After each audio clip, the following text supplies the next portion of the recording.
Welcome to Research Shorts, and this is our compilation of research insights from November 2024.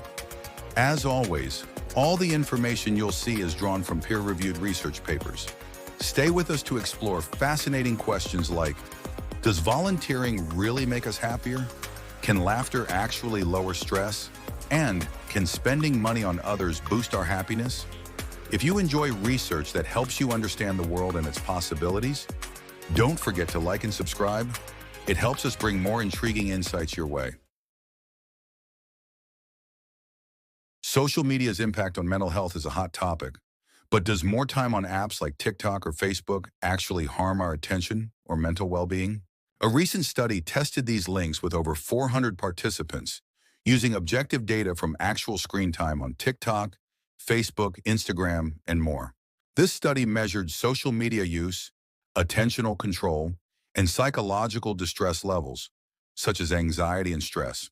Interestingly, Facebook use was slightly associated with higher psychological distress, while TikTok had a minor positive link to attention control. Unlike previous research, this study used actual screen time data, not just self-reports, which can be unreliable.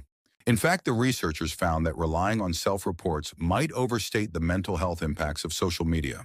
So, while social media use isn't strongly linked to anxiety or attention loss, platform differences do exist, with Facebook potentially contributing to stress. Did you know a medication used for diabetes and weight loss might have a serious side effect on vision? Researchers recently found a link between semaglutide, a popular drug like Ozempic, and a rare condition called NAION, which can lead to sudden vision loss. This study reviewed data on over 16,800 patients at an academic institution to investigate this connection. In diabetes patients prescribed semaglutide, the risk of NAION was nearly 9%. For those using it specifically for weight loss, the risk was also concerning at around 7%. This heightened risk among weight loss users raises questions about the safety of semaglutide for non-diabetes patients. As this was an observational study, more research is needed to confirm whether semaglutide directly causes this eye condition. What's life like for men who own sex dolls? A recent study dives into the lived experiences of these men and the unique relationships they form. Researchers explored why some men choose sex dolls, revealing motivations like companionship, emotional support, and control over intimacy. For many, sex dolls provide a sense of companionship that can feel simpler or more fulfilling than human relationships, meeting emotional needs without societal pressures. The study also found that these relationships offer control and predictability in intimacy, factors that some men feel are missing in human relationships. For some, these dolls serve as an outlet for personal expression and independence, free from judgment or social expectations. As this unique field of study grows, researchers aim to understand these relationships more deeply, exploring what they reveal about companionship and human needs. Have you noticed the buzz around Ozempic for weight loss? A recent study shows public interest has skyrocketed, and social media might be a big reason why. This study used Google Trends to track searches for Ozempic, a drug originally intended for diabetes, but now popular for cosmetic weight loss. Between March 2018 and February 2023, searches for Ozempic rose exponentially, far outpacing related drugs like Wegovy and Mounjaro. Social media and celebrity influence appear to be driving this off-label interest in Ozempic, as many users seek weight loss results. The rising demand has implications for plastic surgeons, who may need to address patient questions about Ozempic and similar treatments. As cosmetic use of Ozempic grows, experts stress the importance of further studies and caution to ensure safe outcomes for patients. Artificial intelligence is reshaping healthcare in ways we never imagined. A recent study explores how AI is revolutionizing patient care and the future of clinical practice. In diagnostics, AI is improving accuracy and speed. From analyzing medical images to spotting patterns in lab results, AI assists doctors in making faster, more precise diagnoses. AI personalizes treatment plans, recommending tailored therapies based on each individual's health profile. Beyond the clinic, AI enhances patient engagement. Digital tools and wearable devices let patients stay connected to their healthcare team. AI supports population health by identifying trends and tackling public health challenges, making healthcare more proactive. While AI has great potential, it also brings challenges. Ethical concerns like data privacy, oversight, and patient trust remind us that a careful balance is essential as AI transforms healthcare. Since the COVID-19 pandemic, remote work has become the norm, changing lives and workplaces. But what's its impact on people, productivity, and the planet? A recent study explores how post-COVID remote work affects individuals and organizations. For individuals, especially working parents, remote work has been both a help and a challenge, with women often bearing the heavier load. Productivity saw shifts. At first, remote work meant longer hours, but employees and companies adapted, finding new efficiencies. The environmental impact has been significant. Fewer commutes mean lower carbon emissions, making remote work an unexpected ally in climate efforts. Yet challenges remain, like increased waste from single-use equipment and higher indoor energy use. As hybrid work continues to evolve, future understanding of its impact will be essential for shaping a sustainable future. Does nature play a role in making us happy? A recent study from Finland explored this question with Finnish teenagers. Researchers asked 15 and 16-year-olds to reflect on happiness in nature. Most said being outdoors positively affects their mood. Teens found happiness in simple outdoor activities like walking, jogging, and spending time at lakes or family cottages. Nature was described as a peaceful escape from the busyness of daily life, helping them feel relaxed and recharged. The fresh air, birdsong, and scenic views added to their sense of calm and happiness. But not everyone felt the same. While two-thirds embraced nature, some were indifferent, and a few even disliked it. This study suggests that fostering a love for nature could help young people find peace and joy in a rapidly urbanizing world. Why do people believe in conspiracy theories? A recent study explored how individual traits, group dynamics, and national context all influence these beliefs. At the individual level, traits like low trust, high anxiety, and a need for uniqueness can make conspiracy theories more appealing. Group dynamics also play a role. Feeling a strong attachment to a social group can increase belief in conspiracy theories, especially if that group shares these ideas. The study found that national factors like political instability or distrust in government make conspiracy beliefs more common. These levels work together. Personal traits, social groups, and national factors all play a part in shaping who believes in conspiracy theories.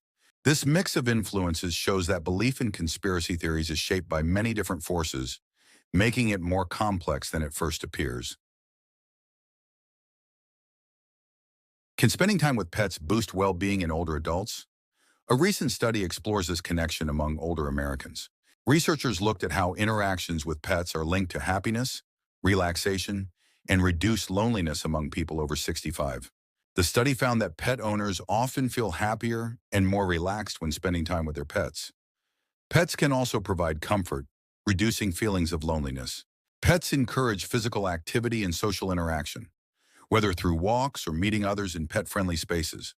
This study suggests that pets can play a valuable role in enriching the lives of older adults, offering joy, companionship, and improved well-being. For many older adults, pets bring structure and purpose, giving them something to care for and look forward to each day. How much sleep do we really need? The ideal amount varies by age and individual needs. For young kids, around 10 to 14 hours is best. Teens and adults need 7 to 9 hours, but meeting these needs can vary. Teens often face sleep phase delay, naturally staying up later, which can make it hard to get enough sleep. Older adults may struggle with sleep quality, even though they still need about 7 hours. But it's not just about hours. Sleep quality and timing are just as important. If you wake up feeling rested and alert, you're likely getting the right amount for you. So find a routine that works for you, because good sleep is essential for your health. Can spending money on others make us happier? A recent study shows how giving can be surprisingly rewarding. Researchers reviewed studies on using money for others and its effects on happiness. They found giving boosts happiness, especially when we feel connected, choose freely, and see our impact. Spending on friends, family, or community strengthens bonds and brings joy. The effect is stronger when the choice to give is ours, showing the power of intentional generosity. In the end, spending on others can make us happier, especially when we connect, choose freely, and see the positive impact. We all know exercise is great for the brain, but what if doing it outdoors made it even better? A recent study explored this idea. Researchers compared the cognitive benefits of a 15-minute walk outdoors versus indoors. They found that walking outside improved attention and memory, with faster reaction times and better focus. Outdoor walkers showed increased brainwave activity, a sign of enhanced cognitive processing. Interestingly, indoor walks showed little to no cognitive boost, highlighting nature's unique impact. So next time you exercise, try stepping outside. A simple walk in nature might be just what your brain needs. Why do some people feel more anxious about climate change than others? A recent study dives into what drives climate change anxiety. Researchers examined how individual factors like personality, lifestyle, and environmental values impact climate anxiety. They found that certain personality traits, like being more empathetic or conscientious, were linked to higher climate anxiety. Environmental values also play a role. People who deeply care about nature feel more concerned about climate change impacts. Lifestyle habits like consuming eco-friendly products also predict climate anxiety, as these choices reflect a strong connection to environmental well-being. In short, climate anxiety isn't just about the facts, it's shaped by who we are, our values, and how connected we feel to the world around us. Did you know that laughter could actually lower stress? Researchers are exploring how spontaneous laughter impacts cortisol, a hormone tied to our stress levels. A recent study reviewed multiple interventions where people engaged in laughter, from watching comedy to participating in laughter therapy. Laughter led to an average cortisol drop of nearly 32%, meaning significant stress reduction compared to those who didn't laugh. Even just a single laughter session had a big impact, reducing cortisol levels quickly and measurably. Whether it's laughter therapy or a funny video, spontaneous laughter taps into our body's natural ways to manage stress.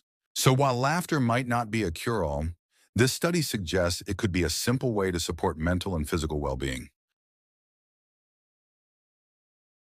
Ever wondered if your personality or gender might impact how well you can smell? A recent study explored this question. Researchers tested 207 people with different scents to see how personality traits and gender shape our sense of smell. They found that people who are more organized and careful were better at identifying smells. Men showed a slight edge in recognizing specific scents, while women excelled at distinguishing between similar ones. Interestingly, extroverts struggled more with scent differences, while agreeable people did better. So, next time you catch a familiar scent, it might just reveal a bit about who you are. Could battery-powered airplanes be the future of travel? A study in Norway explored this possibility.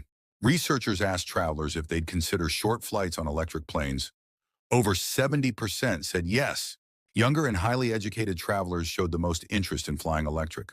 But concerns about safety and battery range still hold some passengers back. Many would pay a little more for a greener flight, but only to a point. This study shows a promising future for electric planes, but will people embrace the change? Would you fly electric? Ever wonder what makes a great first impression? A recent study shows that understanding others' thoughts and feelings, known as theory of mind, plays a big role. People with strong theory of mind skills are better at picking up on social cues and responding thoughtfully.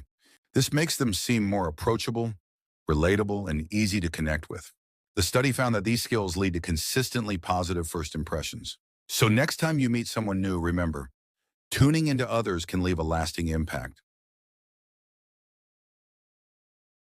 Do emotions affect how much we eat? A recent meta-analysis explored this question. Researchers analyzed 56 studies with over 3,600 participants to find out if feeling good or bad changes our eating habits. They found that negative emotions lead to more eating, but mostly in people who already restrict their diet. Positive emotions, however, increased eating across all groups, regardless of eating habits or body type. Interestingly, overweight people and emotional eaters didn't show big changes in eating when feeling down. The study suggests that restrained eaters are the most affected by emotion-induced eating, especially when feeling negative emotions. So, next time you reach for a snack, ask yourself, are you really hungry, or could it be your emotions talking? Ever wonder why some people crave food more when they're in a good mood? A recent study found that people with strong positive emotions feel higher cravings and even salivate more when they see food. Those with high affect intensity, who feel emotions strongly, are more likely to crave food when they're happy. Interestingly, food ads trigger stronger cravings in people with vivid emotional memories tied to food. Dieting status matters too. Those trying to diet may experience mixed emotions, feeling both tempted and conflicted. This study shows that mood, memories, and personality all shape how we react to tempting food. If food tastes better when you're happy, maybe it's your emotions adding that extra flavor. Did you know social connection is crucial for healthy aging? A recent study looked at different ways to help older adults feel more socially connected. One approach: group activities like art, exercise, and discussion groups to bring people together. Another method is digital training to help older adults connect with loved ones online. Volunteering was also shown to reduce loneliness, giving people a sense of purpose and community. Research shows that staying socially connected can boost mental health and happiness in later years. Building strong social ties now could be the key to a happier, healthier future. So how will you stay connected as you age? Did you know employees can inspire managers to become better leaders? Employees can express their ideas in two powerful ways: promotive voice and prohibitive voice. Promotive voice suggests new ideas and improvements. This type of feedback actually pushes managers to think bigger and take action. Prohibitive voice, on the other hand, points out risks and inefficiencies.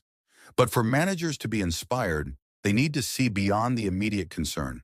This means that managers who can see the big picture are more likely to find inspiration even in constructive criticism.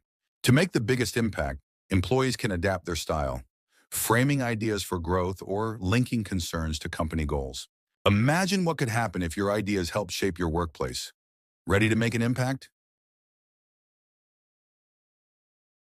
Have you ever wondered if music feels different when you're alone compared to with others? A new study found that our music experience changes based on whether we listen alone or in a group. When we listen alone, music can evoke stronger emotions. It becomes a more personal, immersive experience. But in social settings, enjoyment can sometimes decrease. Our attention divides and social cues influence our response. This study shows that social context, the people and the setting around us, shapes how we feel about music. Next time you want to fully enjoy your favorite song, think about whether you'd rather tune in alone or share it with others. Are mobile phones effective learning tools in universities, or are they just a distraction? A recent study at a Caribbean university looked into how students perceive their role in education. The study found that students view mobile phones positively for staying connected and working together on group projects, especially when they need quick access to information and classmates. Phones were also seen as tools for boosting engagement, making learning more interactive and accessible by connecting students to resources anytime, anywhere. However, when it came to formal tasks like submitting assignments, students weren't as enthusiastic. They preferred using other devices like laptops, finding phones less ideal for these more structured activities. The study suggests a balanced approach. While mobile phones can enhance engagement, it's essential to manage their use carefully to avoid distractions and keep learning effective. So, could mobile phones improve your own learning experience, or do they distract more than help? Let us know what you think. Volunteering is great for communities, but what does it do for our own happiness? A recent study explored whether volunteering boosts happiness, or if happier people are just more likely to volunteer. Using 20 years of data from thousands in the UK, the study dug deep into this question. The results? Frequent volunteers reported higher life satisfaction and better mental health. But there's a twist. The study also found that happier people tend to volunteer more. The takeaway? Volunteering can increase happiness, but happier people also seek it out. Want to feel more fulfilled? Volunteering might just add a little happiness to your life. How much screen time is too much for preschoolers? A recent study from Finland looked at how screen time affects young children's sleep. The researchers found that more screen time led to later bedtimes and less sleep overall. For example, children who watched more TV or used tablets tended to go to bed later and slept less. Different types of screens had their own unique effects on children's sleep patterns. Why does this matter? Sleep is vital for young children's growth and well-being. As screen time increases, it might be worth considering a bedtime routine that helps balance screen use and sleep. Thanks for watching this month's Research Shorts compilation. Don't forget to like, comment, and subscribe to keep exploring fascinating research insights with us. See you next month.